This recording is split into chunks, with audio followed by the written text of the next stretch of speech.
सबसे इम्पोर्टेंट चीज़ जो मैं देखता हूँ पाकिस्तान के सोशल मीडिया पे, वो ये नज़र आती है जी कि बलूचिस्तान को आज़ादी मिल गई है। बलूचिस्तान में कई इलाकों में लगे पाकिस्तान के झंडे हटा दिए गए, उन्हें उतार कर फेंक दिया गया, उनकी जगह पर बलूचिस्तान के झंडे लगा दिए गए। अब वो जो उन्होंने बोया था बीज, वो वक्त आ गया है फसल काटने का और बहुत बड़ा धचका लगा है आईएसआई को और पाकिस्तान की फौज को। पाकिस्तान अंदर से टूट रहा है, ये खोखला है, ये कमज़ोर है। इसकी पहले क्या था, ये मांगते हैं। तो उस वक्त ये इंटेलिजेंस जो हमारी, जो अपने आप को नंबर 1 कहते हैं, जी हाँ, ये नंबर 1 इंटेलिजेंस जो है, ये क्या कर रही थी और इन्हें क्यों पता नहीं लगा। जब अपने से ताकतवर फोर्स के सामने आते हैं तो पतलूने उतर जाती है। दुनिया की जंगी तारीख में 90,000 फौजियों ने जो इकट्ठी हथियार नहीं डाले। अब रिपब्लिक ऑफ बलूचिस्तान के नाम से पहचाना जाएगा। इतना ही नहीं, रिपब्लिक ऑफ बलूचिस्तान के लिए अलग राष्ट्रगान, राष्ट्रभाषा का भी ऐलान किया गया है। जनाब, ये इनके तो बुरे हालात हैं, इनकी तो पास पैसे नहीं है। हम कटोरा लेके घूमते हैं, इंडियंस ने वो नैरेटिव पकड़ लिया कटोरा वाला। क्योंकि इस टाइम पूरे social media, main stream media, Pakistan का हो, इंडिया का हो, बलूचिस्तान के बारे में जिक्र किया जा रहा है। इवन भारतीय मीडिया का तो ये कहना है कि बलूचिस्तान ने पाकिस्तान से अलहदगी का ऐलान कर दिया है। बहुत से उनके मीडिया चैनल्स इस चीज पर बात कर। नमस्कार दोस्तों, जय हिंद। न्यूज़ हिंदुस्तान की में आपका स्वागत है।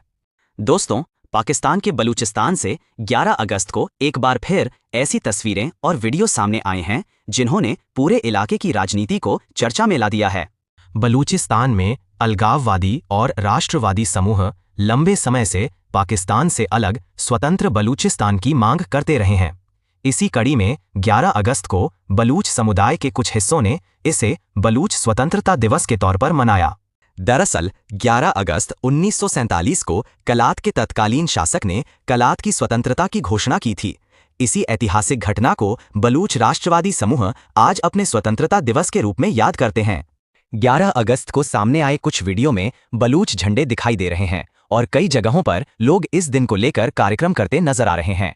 सोशल मीडिया पर ऐसे वीडियो भी शेयर किए जा रहे हैं जिनमें पाकिस्तान के झंडे की जगह बलूच झंडा दिखाई दे रहा है।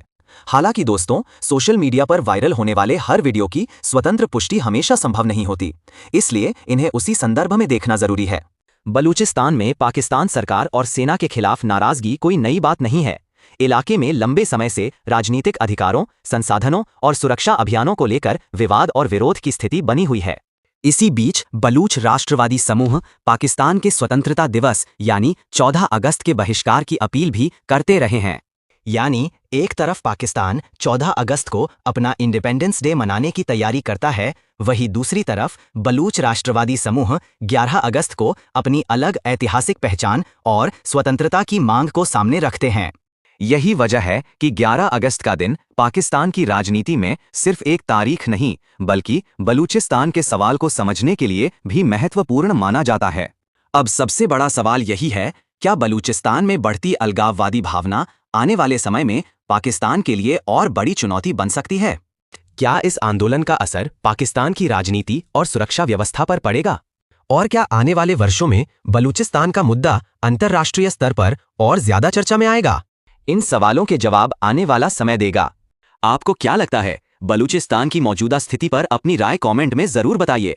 वीडियो पसंद आया हो तो लाइक करें, शेयर करें और न्यूज़ हिंदुस्तान की को सब्सक्राइब करना बिल्कुल न भूलें। जय हिंद, जय भारत।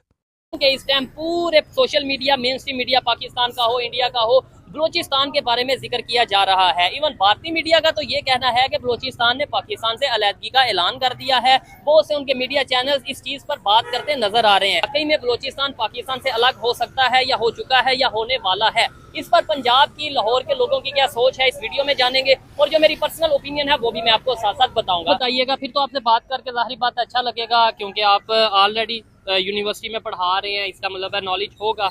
क्या कहना चाहेंगे इस टाइम पाकिस्तान की ओवरऑल मौजूदा जो सूरत हाल है, चाहे वो पंजाब हो, बलूचिस्तान हो, कश्मीर हो, सिंध हो या केपी के हो, क्या सिचुएशन चल रही है? मेरे हिसाब से, मेरी मालूमात इंफॉर्मेशन के मुताबिक इस वक्त पाकिस्तान के हालात बेहतर नहीं है। अच्छा।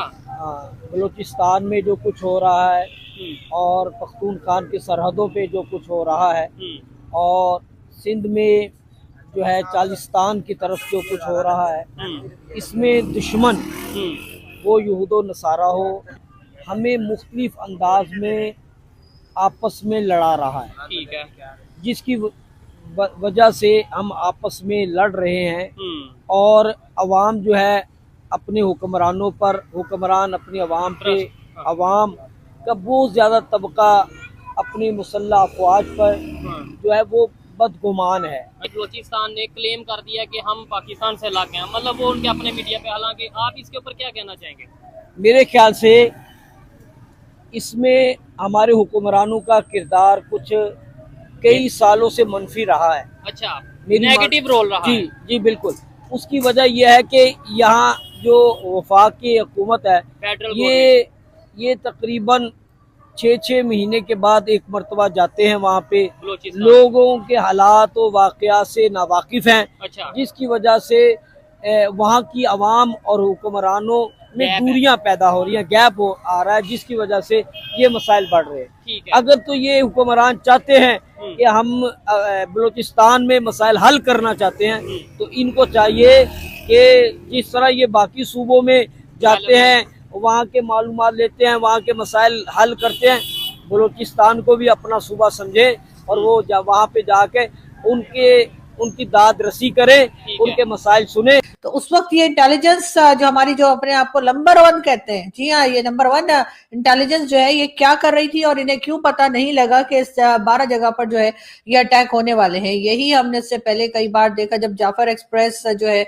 उसको हाईजैक किया गया और कई दूसरी जगह पर जब बलूचिस्तान में अटैक होते हैं तो अब यही कहानी सुना देते हैं कि जी यहाँ पर जो है वो अचानक से अटैक हुआ है और जी हमले या अटैक जो है वो नाकाम बना दिए। जी ये अटैक नाकाम नहीं है, ये कामयाब अटैक है, क्योंकि 12 जगह पर उन्होंने ना सिर्फ ये कि आपके सिक्योरिटी फोर्सेस का नुकसान किया है, 12 जगह उन्होंने अटैक करने में वो कामयाब रहे हैं, लेकिन यहाँ पर क्योंकि अपनी जान बचानी होती है, अपनी जो नाकामी है उसको छुपाना होता है, तो इसलिए बार बार यही कह दिया जाता है कि जी ये जो अटैक्स थे ये नाकाम रहे।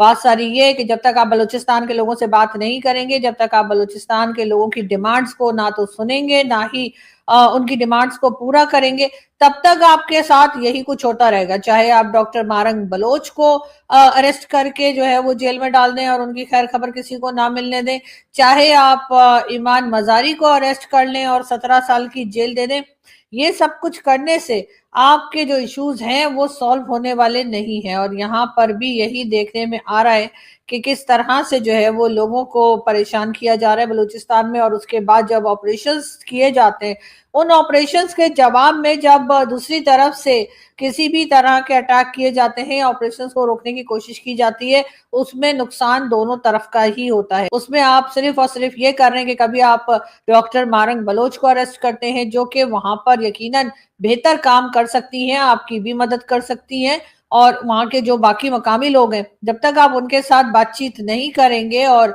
उनसे बात करके वहां के लोगों के जो मेन इश्यूज हैं जिसके लिए प्रोटेस्ट होता रहता है बलूचिस्तान में, अगर आप उसके ऊपर नहीं जाएंगे और उन मामलात को नहीं आप समझेंगे या समझने की कोशिश करेंगे या खत्म करने की कोशिश करेंगे, तब तक आपके हालात जो हैं वो इसी तरह से रहेंगे, इससे भी खराब हो सकते हैं। और हमें हरगिज 71 नहीं भूलना चाहिए। आप क्या चाह रहे हैं कि जैसे 71 में बांग्लादेश बना और आप अभी तक रोते हैं कि जी भारत ने कर दिया, तो क्या बलूचिस्तान और केपीके के साथ भी आप यही चाह रहे हैं? इसीलिए आपने कभी डॉक्टर मारंग बलोच को अरेस्ट किया तो कभी आपने ईमान मजारी को अरेस्ट किया, जो कि नहीं होना चाहिए था। ये दोनों लेडीज जो है वो बलूचिस्तान के लोगों के साथ खड़ी थी, बलूचिस्तान के लोगों के लिए काम कर रही थी, उनकी मदद कर रही थी, उनकी जो डिमांड जब आप तक पहुंचाने की भी कोशिश की जा रही थी, लेकिन आपने सब कुछ सुनने के बजाय उन लोगों को ना सिर्फ ये कि अरेस्ट कर लिया, बल्कि उसके साथ साथ उन लोगों के ऊपर जिस तरह से जुल्म